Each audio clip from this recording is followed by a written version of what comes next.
Hürmetli vatandaşım, bugünkü leksiyamızda başlayımız. Xalq pulunun dollarga tegişiş kıymeti o da 2 gün davamlıq düştü.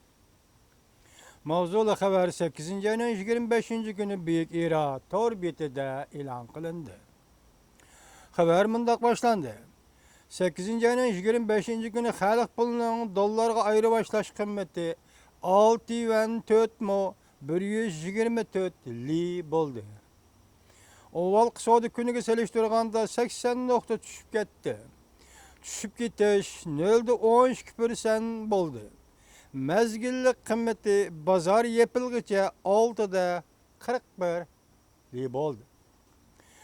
İqtisadşunas Jungo Pella Akademiyasi pul muamele tədqiqatçısı Yi Sherrong 8. ayının 23. günü bu qitim xalq pul qimmatının zor derecede teşebbüskarlık bilen düşüp ketişi bu Jungo Kompartiyasının utturuvetkelligidir dep görsetdi.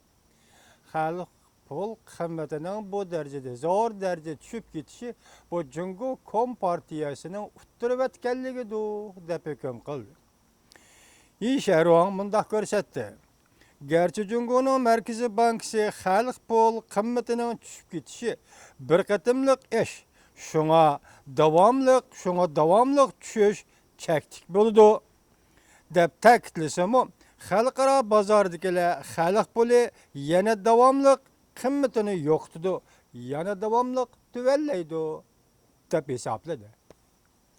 Xalq pulunun qimmati tushaveradigan bo'lsa, mayli bir mablag' solg'uchi bo'lsin, mayli bir shirkat qurg'uchi bo'lsin va yoki qaysi bir davlat bo'lsin, har qanday xalq pul qimmatida mablag' yoki boylik saqlamaydi. Xalq pulini xalqaralaştırış, hatto dollarning o'rni qo'yish uchun ko'rsatgan atalmish tirishchanlikmi o'z joyida to'xtab qoladi. Nima deydi?